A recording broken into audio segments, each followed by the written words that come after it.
Hi, my name is Justin Sinceri. I'm a licensed marriage and family therapist and your fellow trauma nerd. Speaking of trauma nerds, I got a pretty big one. Her name is Irene Lyon. She is, to put it mildly, a nervous system expert. She has a couple of decades working in depth with nervous systems, and one of her modalities that she uses is somatic experiencing. You've heard me mention that a number of times in the podcast by now, so that was particularly of interest to me. But she went way in depth into a lot of things. So welcome to the Polyvagal Podcast and part one of my chat with Irene Lyon. Correct me if I got this wrong, but did your website emphasize the importance of work? And then I looked yesterday and I couldn't find it anymore. But I thought your website had something about like, this is not a one-time thing. We have to be. This is not a passive thing. We have to be putting the work in, sort of idea. Yeah, it's just like diet and exercise, right? People think this is important, that it's like, and I won't, the medical community has taught us that if you have a problem, you go, you get it fixed, you're done. Yeah. And we've adopted that model, and it's totally screwing people because they then feel like their practitioner has wronged them, that they lied to them, they, false marketing, all of it comes, it's like, well, no, this isn't something that can get fixed. And I have a 12-week program. Everything is not going to be done in 12 weeks. It's impossible. And even though I educate people on that, there's a weird blinder that people have. And they want to believe it's only going to take 12 weeks. But it's like, you wouldn't start losing weight or becoming better at exercising or eating well. And then at the end of okay, I've done it. Now I'll just go back to it just doesn't work that way. And so it's exactly the same with this. And that's something that people are having a struggle to comprehend. That's actually I think it was one of the Q&A or FAQs on the website was someone, or maybe multiple people have asked, at 12 weeks, am I done? And you very clearly said no. No. Like the answer was no, you're not done. I've been doing this for 20 years and I still am processing stuff from childhood. Wow. And I had a good childhood, right? So it's like, what does that mean? It shows how conditioned and culturalized we are. And we have to really work on it because we're, humans. Oh, no, of course. And I know people are hearing this and they're going to be super bummed because they want to get unstuck. They want to go climb the polyvagal ladder. They want to come out of their stuck defensive state. And they will. Okay. But there are layers and layers and layers and layers and layers within us that we don't even understand. Okay. And there are, there'll be new things that come into our world. Someone will die. We'll get into a car accident. Our dog will die. Our stock market will crash. Like all these things that we can't predict. So we can get to regulation. We can learn regulation when we didn't get it, but that doesn't mean it's the same. Again, I go back to diet and exercise. It's like you reach that plateau and you have to keep going.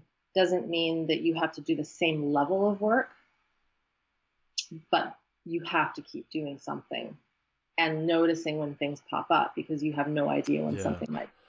Some of my biggest things popped up in the most unexpected places.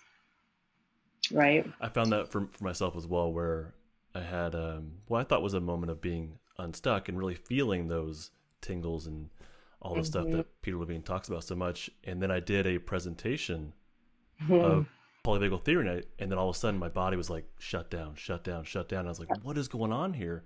I should be ready to roll. I've done this before, but it was like a new stress. It was a new trigger. It was a new audience. And it really threw me for a loop. I thought I was ready. Yep. And you were cognitively. Yes. But this goes back to where I think Kathy King's work is so key. And, I quote her so much because she's taught me so much, where your stress physiology thought otherwise. Help us separate the two between, you said cognitively I was prepared. And I get what you're saying, but let's make sure. Yeah, you know your theory, your you have all the stories, you've got all the jokes, you know how to breathe and drink water when you need it and look at your audience and connect. And that's all part of it, definitely. And I don't know your history and it's not important, but somewhere along the line, there might have been a situation where you were put on the spot or you were ridiculed or who knows what, or you did a presentation and you forgot everything.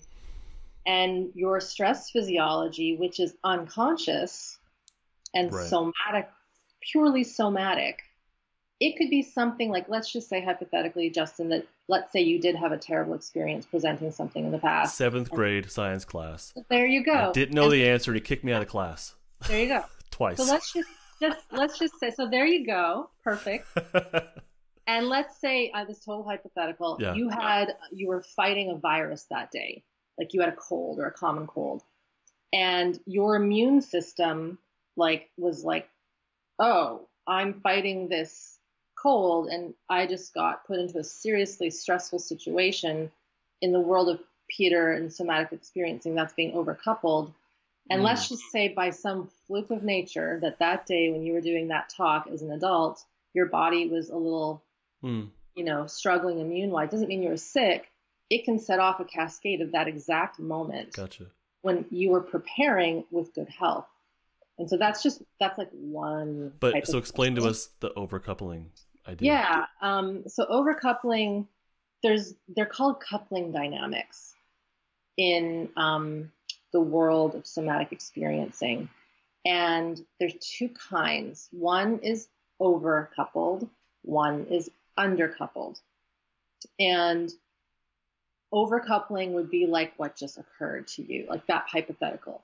It would be, actually, this is a great, do you watch Grey's Anatomy? I do not. Okay. Sorry. I'm confessed junkie. So I only started watching it in the last few years. I'm like, this is actually good, even though there's drama. But there's a great character in the show called Dr. Owen Hunt. And he has PTSD from being a medical doctor in the desert in Afghanistan and Iraq war. And so he thought that his PTSD and all of his trouble relating and connecting was because of seeing all this bad stuff happen when he was at the war. And, he could never keep love. He could never have relationships. And then finally his sister, it's so pivotal. She's like, do the work, Owen, get a therapist. He's like, I've done therapy. She's like, not enough. And then she rattles out, I do somatic training. I do this. And I'm like, whoa, so the writers for Grey's Anatomy know. It was so good. It was the last season. Nice, yeah. And then he's like, fine, I'll go see someone. And so he went to the voodoo doctor who did, that's what he called it, because he wasn't a straight therapist. He Gotcha. made you touch your head. And, Gotcha. So he was doing containment based therapy while talking about and feeling things. And so what they uncovered, there's a point to the story, was that he can never allow himself to feel good. He can never allow joy to happen. And so it's so funny that you said you had a 7th grade. This is so cool. His history was that he was in 7th grade or 6th grade, I don't know, 5th grade, and he won the science fair. He won it. He whatever he did, he got the A gold ribbon. He ran home to tell his mother. He goes into the house and he's about to tell her with that excitement, so sympathetic, energy. Yeah. His mom looks completely sullen, like something bad has happened. And she's like, Owen, sit down. I need to tell you something. Your father just died today. Ooh, I get tingles thinking about it. So he had excitement for, this is so good. I just did something so amazing. And then his mom drops the bomb that his father dies, huge shock. And so what the voodoo therapist uncovered was that he had an overcoupling of, I cannot feel joy and be proud of myself because my dad just died. So how dare I feel good about something that I did that day when my father just died and my mother just lost her husband and da-da-da-da. And so at that moment, the therapist, got him to feel it. And then the grief came out, the sadness, but he stayed contained because of the, it was so great. He was doing this movement. I don't remember what it was. So that would be overcoupling. And we can see that with events like that, but we can also have overcoupling. Where there's sympathetic. Yeah, there's a sympathetic charge with maybe another sympathetic charge or a deep shutdown charge. It is not cut and dry. And you can have dynamics in the system where there's overcoupling and undercoupling happening at the same time. Okay. So another example, let's just say, I'll talk that's not the nicest to listen to, but let's just say someone was sexually assaulted or physically assaulted. So they were, there was touch involved to their body. It was scary, bad. That's bad. Overcoupling would mean all touch is bad. Like, don't touch me. I can't be touched. It's impossible. Even if you look, I can't. Whereas under is like, you can touch whatever you want. And that's where we see people who had severe abuse will get into risky situations because they're, and this is not a technical word, but their pieces of their system are all over the place, right? Like in a proper, I'll use a metaphor because this is key. In a house that's organized, you have all the cutlery in the kitchen, and you have your shampoo in the shower, and you would have your clothes in your drawers and your books in your bookcases. That would be like organized coupling dynamics. Okay. Undercoupled, you would have the cutlery in the fireplace. You'd have your books in your shower, and all the blankets are out on the deck. Overcoupled, everything is in the fireplace. Okay. Make sense? Yes. So overcoupling in physiology, we often see a lot of tension, a lot of archetypical like chest up, flare, like very much tension, no flow in the body. It's like you're trying to hold it all together and in. Whereas undercoupling shows up in the physiology as like limp and loose and just like there's no tone. Yeah. And when we think of the polyvagal theory and tone of the body, and this is not an exactitude, but when someone has more that low level dorsal shutdown, they're in more of a free state, hypotonic, they will be often more undercoupled. Okay. And that comes with low energy, low metabolism, flaccid muscles, just no oomph. So healthy, we need both. To me, what I'm hearing you say is that when you're overcoupled, that your response is like heightened, and then if you're undercoupled, it's more of like your cues of danger you're picking up on danger might be decreased. Almost. Okay. It's hard to transfer those over to neuroception, which is our perception of danger, because someone can be highly undercoupled but super hypervigilant to their environment. So it's more a physiological state that's almost separate from the physiological state of safe, not safe. Okay. Right. So, and this is where this work is a little trickier because, as I said a little moment ago, it's artwork, and you need to know your paints and the colors and the palettes and the brushes. And then every single person, because of our human history, we're so complex, right? Absolutely. I mean, I have a video on my YouTube channel. I kind of make fun of us as humans because I like to do that sometimes because we need to have humor. Sure, but if you go, if you go into the wild, or if you go just down to the beach where I live here, and there's all these geese, every year we watch them hatch goslings, like baby geese. Or, if you have an animal in the wild, they give birth to their babies. There's no difference in how those animals here on North American soil versus Australia care for their offspring. Mm-hmm. It's the same. It's written in their DNA. Right. Humans aren't like that. We have that intuition.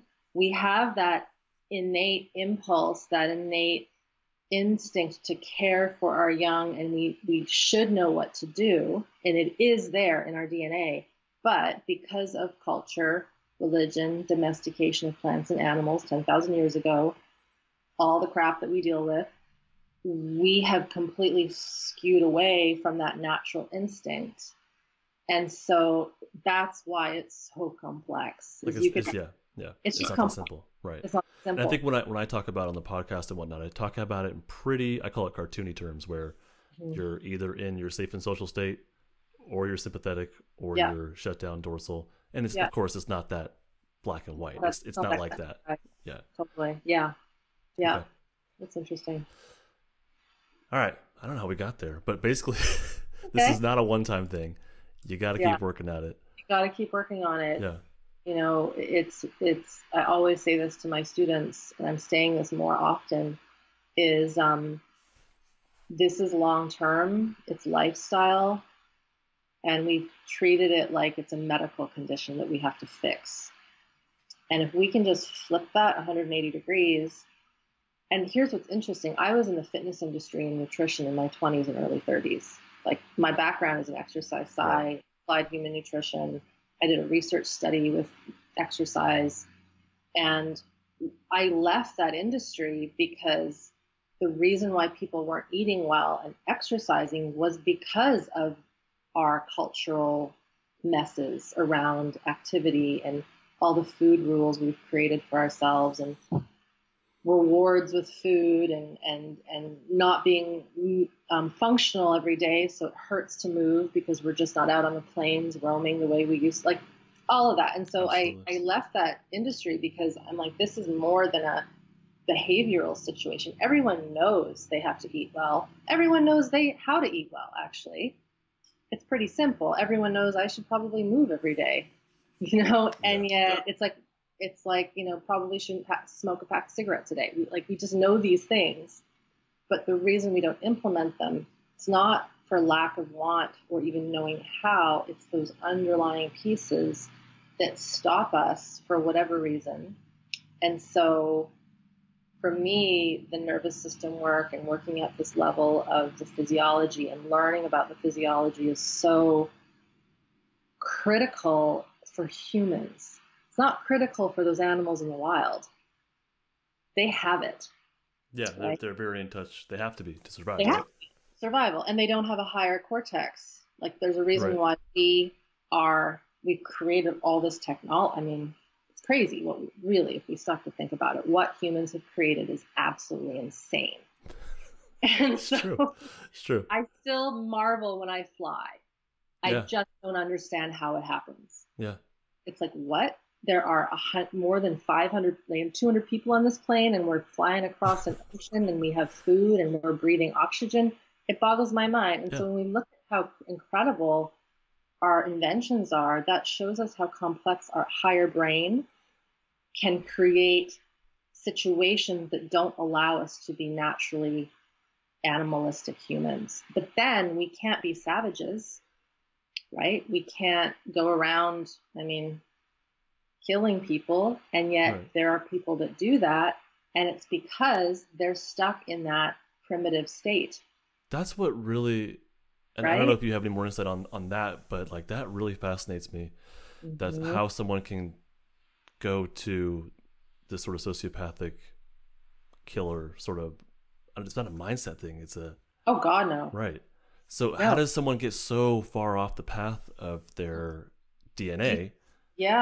Do you know the story of, sorry, I cut you off. What were you saying? No, that was basically it. It's like, I don't understand that. And I haven't worked with someone who's fits the bill of that. But I find that really intriguing, and I find a big mental block there of like going from point A to point Z, I guess. Oh, I can talk to that. So for those, listening who want to geek out on that, the Dr. Bruce Perry, have you come across his work? Yeah. So he wrote Born for Love, which is a great book. That's one of his more recent books. And the other one is The Boy Who Was Raised by a Dog. I might be getting that wrong. And so he is a psychologist, psychiatrist who deals with really insane cases, and often kids. So when kids, do something horrible and it makes no sense, it's like, what happened? Like, he had good upbringing, why did he do this thing? And I have two videos actually on my YouTube channel. One I call The Story of Ryan, so people can look that up. One is The Story of Teddy. I'll find it and link to it below. Yeah, link. I won't go into them because I don't want to bring our time into that. Okay. But the one that's interesting is The Story of Teddy. That's not his story. I pieced together that story. Teddy is Theodore Kaczynski. So for those listening who are not American or North American, he is the Unabomber, and he was put into jail because he sent bombs in letters, like boxes. Yeah. And there's actually a great Netflix show called Manhunt, where the forensic, I forget what it's called, a new form of forensic science was developed because of finding him. So they studied how he wrote, the references he made in his manifesto. And they found him eventually. But what's so fascinating about him is on that Netflix show, they only show him as a child doing bad things, hurting people in science class, making little bombs in science class. And it just didn't make sense. He was highly intelligent, very intelligent. He actually spoke of things that were 100% accurate around the human condition. Like things that I would think about, like, why am I stopped at this stoplight when there are no cars here? Why can't I just go through? Like that kind of conditioning, it makes sense. Yeah. So what's interesting is if you go into some of Peter's works, he has a book called, oh goodness, that I've forgotten. It's co-written with Maggie Klein, and it's about children. It's about healing trauma through a child's eyes. That book, he talks about interviewing Theodore Kaczynski's mother. And so what occurred... He did that? Yes, Peter interviewed Theodore Kaczynski's mom. I think her name was Velma. And so she told Peter, what occurred when little Teddy was, I think he was maybe 6 months old. I might be getting my dates off, but he was a baby. He was an infant. He broke out in a horrific rash, head to toe. And I don't know what year this would have been, like the 1950s, maybe. No, it would have been late 40s. He was taken to the hospital. I mean, imagine hospitals back then. He was put in a room, strapped down on a table for 6 days, Justin. Wow. And probably given cortisone, to calm the rash down. But he was strapped down. I mean, I almost want to cry thinking about that, because if we had that happen to us, we would go mental. And he was 6 months old? He was like 6 months old. Wow. And so they did that to him. Obviously, the rash recovered. But when he got home, his mom said when he came home, he was never the same. The perky little fun boy, he went into dorsal shutdown. It is actually amazing he didn't die, because a child, he probably got just enough food, just enough nutrition to survive. And he probably had a strong will, but he went into dorsal shutdown. And so here's this little baby that was just essentially abused by the medical system to treat a condition. He is now in dorsal shutdown. She has no clue what that means, other than he was never the same. So he is stuck in this loop of wanting desperately to kill people. Because we've seen this with people who have had medical trauma where they've been trapped down. When you start to work with their physiology and get them to express the stored trauma, they want to fight, they want to hit, they want to, it's more than just running and shaking. Right. Kids that were poked and prodded with needles, it's like they want to do that to the person doing it to them. I've worked with kids who have had, surgeries where they want to kill the doctor, and everyone's like, oh, you can't do that. But it's not about actually doing it. It's about helping them move the energy out. And so, this poor kid, when, Theodore, no clue what's going on. All he knows is he wants to hurt things and prove a point. He was wronged by society, and then he spends his whole life trying to prove to society what's wrong with it. It's kind of amazing. The other interesting thing is that he was very smart. I can't remember what university he went to. I think it was Harvard. He was recruited, I'm kind of giving the Netflix show away, but he was recruited by the researchers back in the day when the CIA were testing interrogation strategies. And so because he was kind of a loner and a recluse, because of his no facial affect, which is what we know with the polyvagal theory, you need facial affect to find people, to connect, right? Yeah. But he had no one. And so he befriended, or this professor befriended him. They played chess every day. He felt connected to this professor. And then one day the professor's like, Theodore, we want to try, are you interested in trying something? It requires sitting in this chair. We're going to have to strap you down. This is where it gets. No kidding. And we're going to do these things. I can't even remember anymore, Justin, but it's fascinating because they subjected him to, I think, shock therapy. I can't remember what it was, but they were seeing how far they could go before breaking him. And then what occurred is he realized that the guy was doing it not because he wanted to be friends with him. He was looking to experiment. Anyway, and then there's the next trauma. And isn't it interesting that now he's trapped in solitary confinement? Because he's in solitary confinement. So it's like he was in solitary confinement. Oh, yeah, you're right. As a baby. Yeah. And this is how, this is a grand example. So this is not common. Right? It's not common.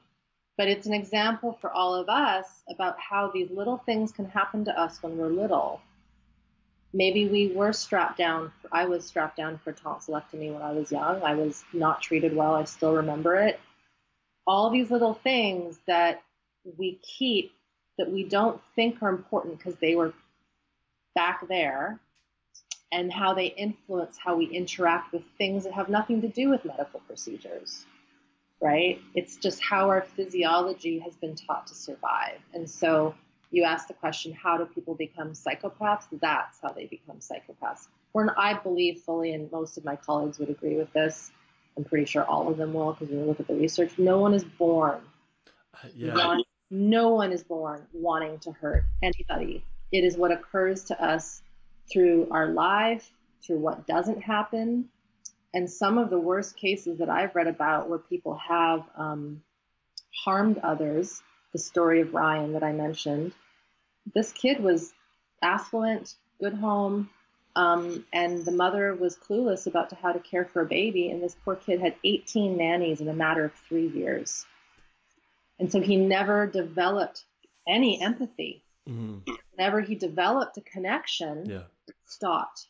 And so as an infant, he started to realize, well, this is very polyvagal, right? I can't connect and feel safe with someone because the moment I do that, it's taken away. So I'm just going to go into shutdown.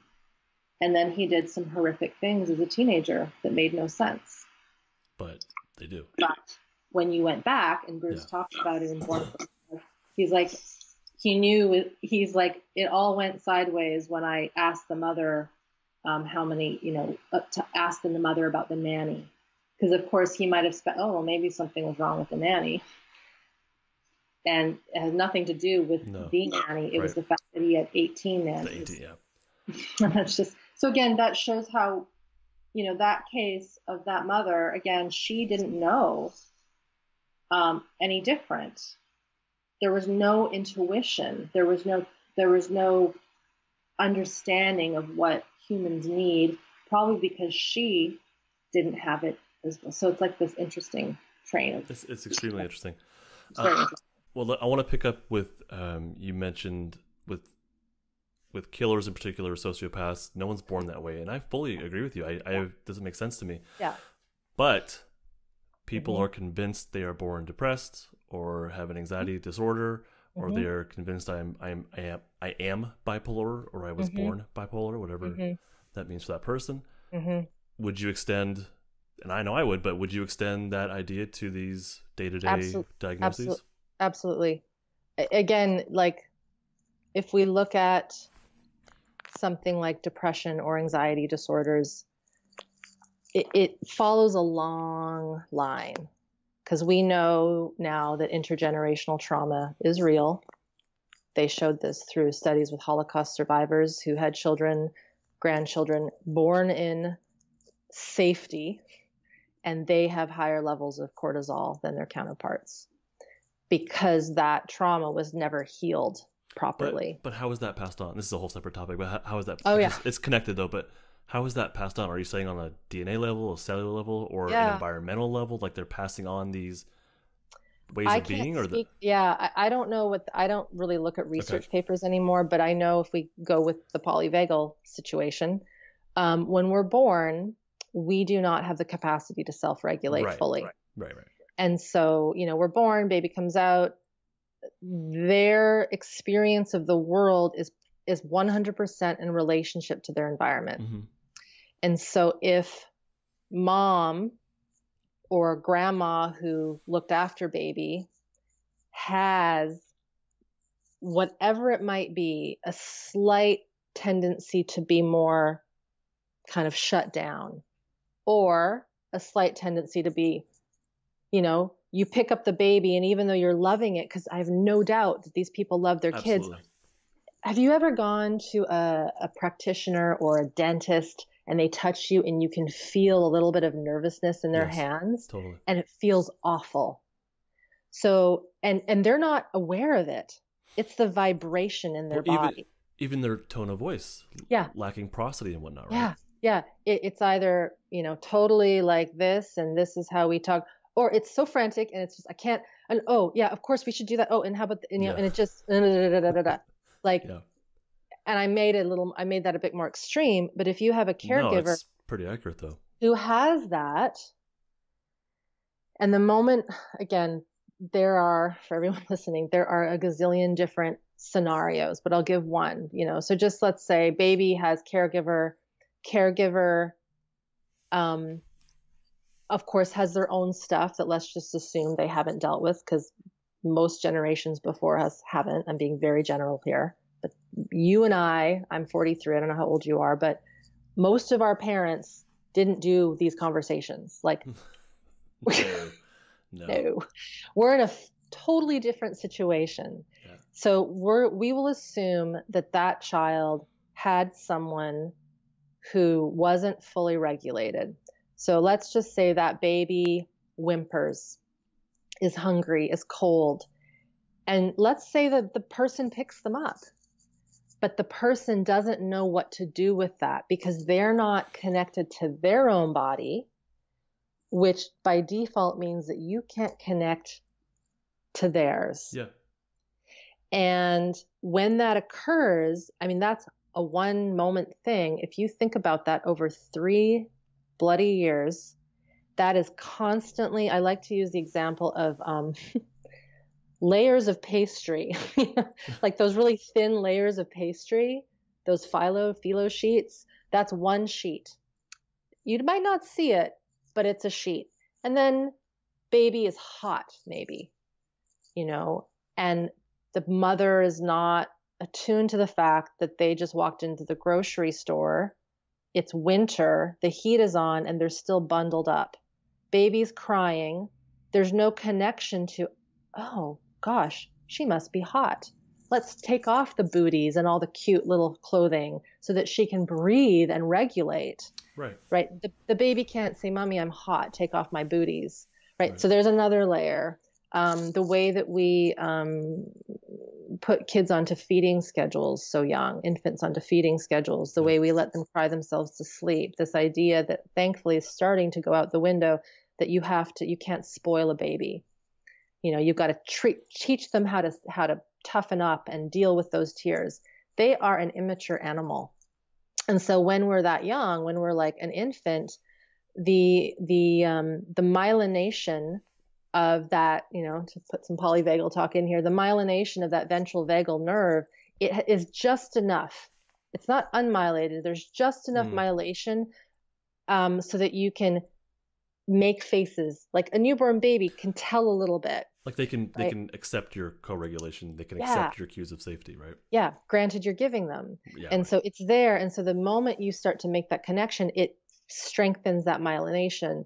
So to go back to this idea of how do things get passed, it's like it's very epigenetic, which is the term for, our genetics shift based on our environmental situations. And, Dr. Porges, who wrote the kind of magnum opus on the polyvagal theory, he really was like, the environment is, I like to say, king and queen, like it's both. And all these little nuances of how we're touched, how we're spoken to, how we're not spoken to, how we're not fed when we're hungry, or how we're maybe forced to eat when we're not hungry. All these things, they influence our sense of safety. They influence how our physiology works. And so if someone, has that more tense, anxious, high kind of survival, fight, flighty, peppery quality, that will teach that baby how to be like that. Because if baby isn't like that, mama doesn't know what to do with it. They might not get their needs met, right? And they won't get their needs met. And so and then some people will often say, oh, well, my baby never cried. It's like, that's not good either, because that shows that little one, and by never cried, I mean like there was no whimpering for anything, right? That little one learns so early on, no one's home. So I'm just going to shut down because that is survival for me. And that's where that dorsal shutdown comes in. Yeah. So we're super intelligent when it comes to how we manage and regulate our physiology. But the way that we regulate our physiology is often detrimental for long-term physiological and mental health. Right. Does that make sense? Yes. And so we've seen that someone can have that kind of misattunement, that kind of lack of safety, and it could breed more mental disorders, but it can also breed, which is actually more common, more physiological disorders. I don't know the stats, but my guess is there are more people suffering from chronic illness than true, I hate to label that, but mental illness.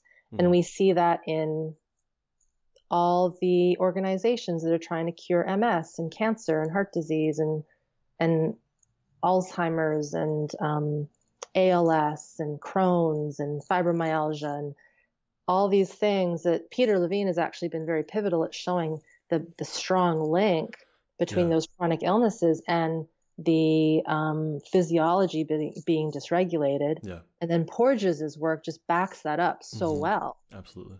And he's like, yeah, if we are having to fight for our lives physiologically, right, we're going to go into an immobilization that is fear-based due to survival. And then we get into big problems because our system just can't tick at that level, if that makes sense. It does, yeah. Bring us back to those depression and anxiety and I'm born this way sort of thing. You just laid out as a baby the misattunement, the lack of co-regulation. How does that equal mental health disorder? How does that equal depression or anxiety? Sure. Well, depression's an interesting one because we think of it as mental.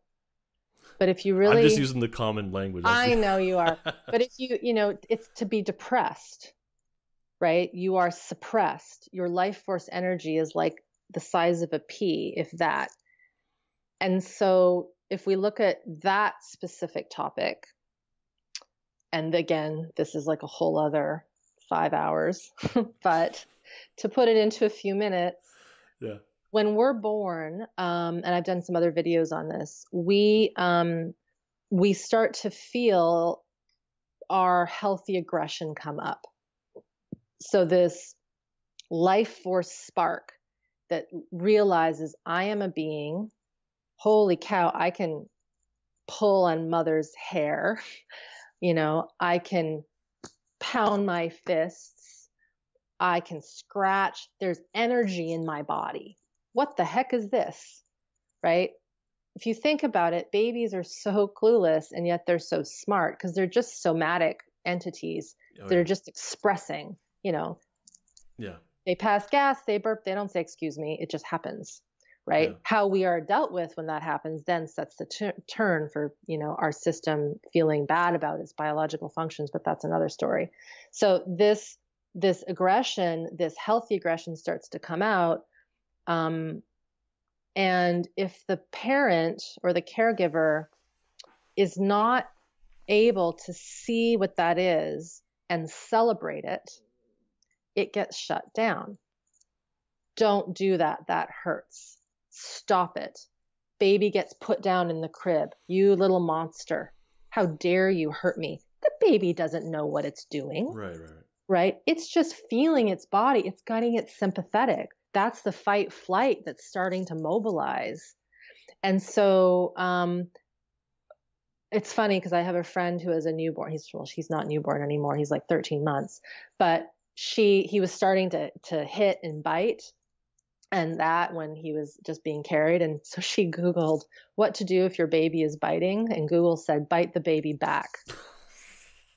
I'm like, oh my What? God. Was that a serious answer or like a Yeah. serious sort of joke?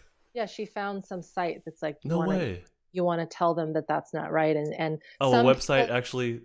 I don't know if it was a website. I mean, she's a she's a trusted person. So she Oh definitely no. saw that. And so I did a video on this, and people, people are like, well, my kids turned out just fine. And I told them that that wasn't right. Or my Or doctor I said when spanked they them or do, whatever. yeah, to tap them so that they get distracted. But that is all taking them out of their physical experience. Yeah. And so I said to her, I said, well, try this next time. The next time he does that, grab his little cute hands, right? And not grab, but just touch them and be like, holy cow, that was a lot of energy, and then play a game with him to get that energy out, as opposed to bad boy, don't hurt, because they're not trying to hurt. Right. They're just trying to express who they are and their life force energy. So to go back to the question of depression, let's just say hypothetically that that is the way that that child is brought up, which so many are. And it keeps happening because the moment and by the way, that friend, he never did it again. He never hit her again. He never bit, because that energy got released. Gotcha. He was matched. He was attuned to. That's attunement. And so let's just say that baby that isn't attuned to then becomes a toddler.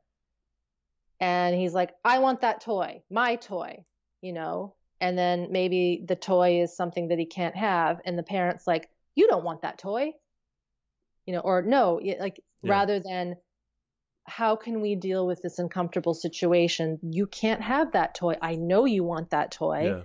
Yeah. And you can't have it. But the moment we manipulate, it's like, you don't really want that. Or no, you don't want that candy at the checkout aisle. Oh, well, if you wait and be a good girl until we come home, then we'll give you something else. So it's all these tactics to not be with what is happening in the moment. And some people will say, well, easier said than done. And actually, if you start with it early, it is easier said than done, because you're not trying to manipulate this little human animal that just wants something, right? Doesn't mean they're going to get it. Right? Yeah. You might have to put them into an uncomfortable situation. This is how little ones grow capacity. Yep. Not babies. This is now like the 5-year-old that wants the thing. Right. They might need to feel that, I want that. And it's like, I'm sorry, but you can't have it, sweetie. Let's go, come, just sit with me. Yeah. As opposed to, we'll go to your room. Stop being like that. And so then you get sent to the room, solitarily confinement. And then you're basically just sullen. Same with timeouts. Yeah. Go sit on the stairs. I've been around kiddos who have had that happen to them. And those poor children, they feel isolation. They're disconnected from. And so the moment at that young age, they're disconnected from, they have to quickly figure out, am I going to keep being a menace and trying to exert my life force energy? Or am I just going to go introvert? Am I just going to be quiet? I'm not going to bother. I'm just going to be like this. I'm going to read my book. I'm kind of acting now. I got you. But it's like they have to do that to survive in that relationship, that familial environment. And so their exuberance, their sense of self, their true sense of self becomes a false sense of self. So so now I'm totally speeding up. They go to the dinner table. They're 7. They know that they can't show their life force energy. They can't sing a song because it's time to eat. You got to sit still. And there's boundaries here. It isn't about running around being a menace, but it's give us, let's sing a song. And okay, now it's time to eat. Right. And you got to sit when you eat. You don't want to be walking around choking on your food. All those things still have to happen. Right. But there's this fine balance between realizing that these kiddos are really just looking for expression and knowing that their expression is real. And so then if that doesn't happen, they will depress everything. And when you depress one thing, you depress the entire physiology. Because this isn't just cognitive. This starts with that, if you go back to the baby that's pulling, that's life force energy, that's somatic energy. When Peter lectures and does classes on depression, the title of his master class it used to be this, I think it's about the same, life force aggression, depression.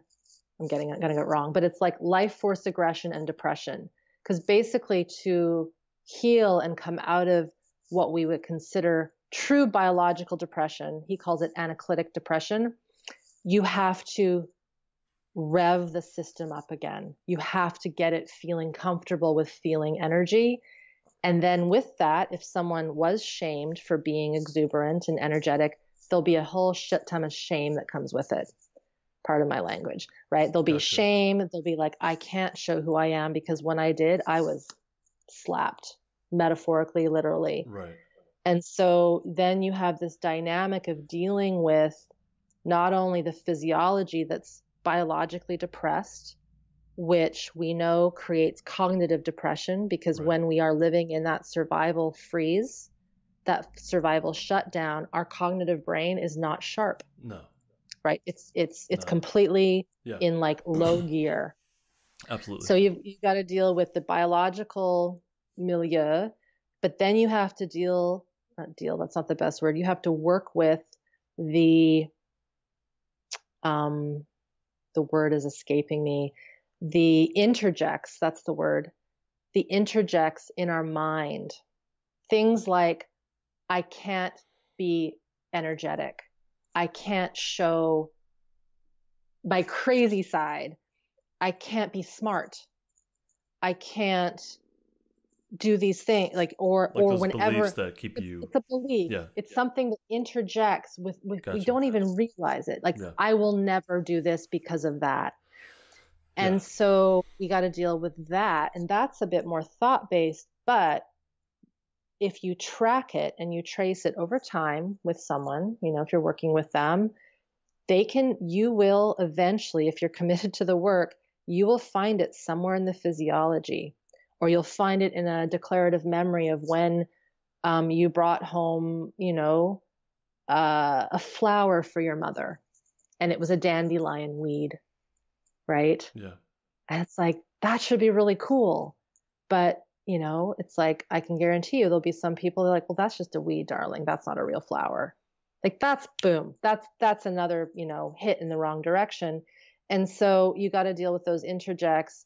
And then the part that's interesting when it comes to depression and life force energy is this shame piece, this toxic shame. Yeah. Because again, I mean, this is like the worst case scenario, but you have a child who's brought up in that situation where they're told they're nothing, they can't express, they'll never be good at anything. And that's just verbal abuse. Like that's not even physical, right? I've actually found, Justin, I don't know if you found this, working with folks who have had more specific physical traumas and sexual traumas. And I don't want to make one trauma worse or better than the other, but that is sometimes a little more tangible to work with than someone who is just lightly gaslit or emotionally abused, right? It seems to me like it comes down to the level of attachment and actual safe relationships. And if I've worked with someone who has something of that, sky's the limit. If I don't have that, it's way more difficult. It's different. It's very different because, you're dealing with, and I'll get back to the shame piece. If we go back again, polyvagal theory, we want the wires of self-regulation to come together. Like we want to have an expression. We want someone to meet us. I'm better. Maybe we're hungry. Oh, okay, now I'm fed. Oh, I've got a boo-boo on my thing. Okay, I'm helping. Someone's teaching me how to calm down, right? By looking at me, being with me, not sending me to my room to figure it out on my own at age 3. And so when we have those wires at the beginning, we really do have a robust nervous system. So if we have a shock trauma or we have a sexual assault or we are, in a natural disaster, we actually bounce back a lot faster because that wiring was there. But many people that have this more, this situation where there wasn't free expression and there wasn't this ability to be ourselves and we weren't attuned to, my wires are dangling. They're looking to connect, but they never have. Mm-hmm. And so when we think of things like toxic shame, because there's a difference between toxic and healthy, another topic. Well, but you can't just leave it at that, though. You have to. Yeah. You have to. You can't. I will. Okay. So when we think about someone who's been toxically shamed, what occurs, and I'm stealing from Peter, his words, because this is how he expresses it. You have a child that's ridiculed, told they're no good, they're not, how dare you, you don't know anything, that all that crap that people say to their kids. The kid really starts to think that they're what he calls bad meat. That's metaphoric. Yeah. Bad meat, rotten. Yeah. You're such a rotten child. Yeah. That's common, right? And so that instills a sense of visceral disgust in the person. Right. I am terrible. Oh my God. Like, I really must be horrible. I must be to bad meat. And so when we so I'm kind of reverse engineering. So depression, shame, toxic shame, bad meat, disgust, to work at the deepest levels of working with depression and biological shutdown. If that were the case, again, that's very specific to that kind of upbringing, you got to work with the disgust, the sense of disgust of self. And that's where self-harm comes in. That's where we get into addictive behaviors to come away from that feeling of disgust. Like, we just don't want to feel it because it's pretty gross. Mm-hmm. But it's not something first session, okay, let's work with your sense of disgust. Like, whoa, what are you talking about? Right. There has to be a building of capacity, understanding everything. Like, when I work with my people, they get what we are talking about. Like, I educate them at this level and more, because if they don't understand the timeline of how all this occurred to put them at age 50, where they have not only depression, but Crohn's disease, let's say, they need to understand why that happened. It isn't your fault. Like, it's not a genetic defect. It is a long-standing environmental situation brought on by crappy circumstances that were never addressed. Are you saying that the why of it can help reduce the disgust? Yes. Doesn't mean you won't feel it. Right. It's like saying to someone, when you start working with them at this biological level, like, okay, so you have been in shutdown and you're in this kind of depressed biological state. Coming out of that, unfreezing the system is going to mean I've got my glass of water here. So it's like you've just packed in all these feelings of fear and disgust and terror and horror, all the bad stuff that is so intense for a little one to feel and doesn't have the capacity to feel because they don't have the attunement to know how to deal with it and to self-regulate. Yeah. When we start to work on this as adults, all this stuff is going to start to bubble up and we're going to feel stuff that ain't that nice. This is why it's important for me, at least, to really educate my students, because I don't want them feeling something that feels like death or something like, this is not what I signed up for, and be like, I'm out of here. Because if they start to actually feel things that are a little uncomfortable, that's actually a good sign. Of course, we need to make sure that they have the capacity to stay with that. And that's why we teach them education and all these skills. So, so disgust is really, and Peter talks about disgust as, I think it's sort of like an entryway or a portal to work with the shame. Yes. Is that correct? He calls it the gateway emotion. Yeah, that thank you. There we go. So disgust, even though it's very difficult to live with, it's a signal that there may be the next step ready to happen. Yeah. Well, is that a good way to put it? And it comes, it doesn't, disgust is so first of all, disgust is one of the primal animal emotions. We forget about it. Right. There's fear, happiness, I'm going to forget all of the other ones. Disgust, surprise, sadness. Those are them. And I'll give an example. Like, when something's gone off in your garbage because you open it up to put something in it. Ugh, like bad chicken, like, oh, forgot there was a chicken in there and that's what's going off. That's like visceral, like it's gross. Yeah. And so what people often feel is sometimes they will start to become embodied, because you have to understand, I'll make the loop, when we have got that more biological depressed physiology, we're disconnected from our body. Right. It might be hypersensitive or it might be hyposensitive. Usually, for the most part, it's more hypo. There's this numbness. I can't feel anything. Yeah. And so when we start to do practices to actually get into the containers and compartments of our physiology and muscles and diaphragms and movement, a lot of people will say, this feels gross. It feels gross to touch my skeleton. I don't like it. And it's like, okay, well, see what that's like and maybe, stop touching that, but can you still feel that yuckiness while staying connected?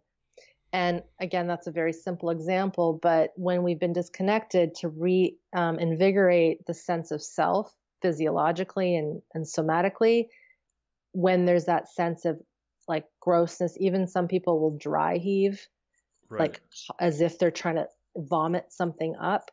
That to me is a sign that something is waking up. In the lingo of SE, somatic experiencing, that would mean that those coupling dynamics we talked about at the very beginning of our chat are becoming finally coupled back together properly. But if we're not teaching people that, you might feel like you want to puke sometimes when you do these embodiment exercises, they might think something's wrong. Oh, absolutely. Yeah.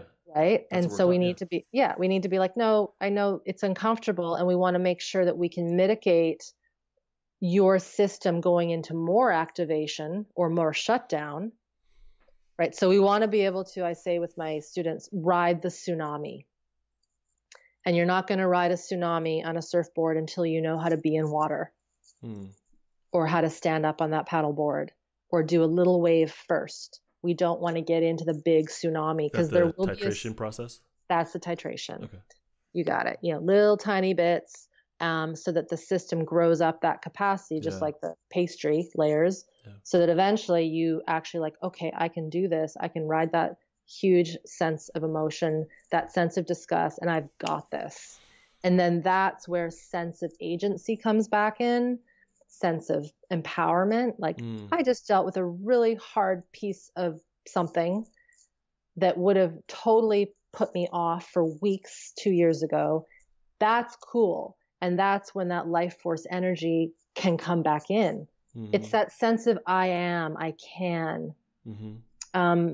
Aggression, which again is so strange because it's like, oh, aggression's bad, but healthy aggression is good. And you know that. Right. The term aggression is Latin. It's aggredi, and it means to seize the day, to move forward, to take back, to push through. It doesn't necessarily mean to be violent or to hit. It's very much that energy, that spark, that motivation. Motivation. It's totally like motivation, breaking through resistance. Like, I don't feel like doing this, but God, I got to do this. Right. Yeah. And that's where folks who fall into that category of more depressive states, they can't get out of bed. They can't mobilize their sympathetic energy to get going, because we need the sympathetic energy. But it's just not there. It's just not there. Or they don't have access to it. Is that maybe? It's just not there. It's like if we think about, again, the main neural circuits of our nervous system, we've got the sympathetic, the parasympathetic, and then the parasympathetic has all the different branches. We need that sympathetic energy to wake up in the morning, right? To, do our laundry, to get out for a walk, to do things. So it's not bad. It's essential, because a lot of people think the fight flight energy is all bad. It's like, no, we need that. No, yeah. When we need that, when we need that. Yeah. All right. So what's the good shame? ah, I know. I'm sorry I had to cut it off right there. I'm sure you're upset, but that really was the halfway point of our talk. So sorry. It's worth it. Come on back. Listen to part 2. It is absolutely worth it. And there's a whole other hour of Irene Lyon to go. If you absolutely must have more Irene Lyon, which I know you do, check out the description down below. There's lots of links to her free and really, really good pieces of content to help you get unstuck and heal from trauma. And if you absolutely must have even more Polybagel podcast content, go to justinlmft.com/members. And for $5 a month, you can get even more audio content with a wide range of topics. And we're adding to that weekly. So there's always stuff being added to that every single week. Thank you again for checking out part 1. Please come back for part 2. It is worth it.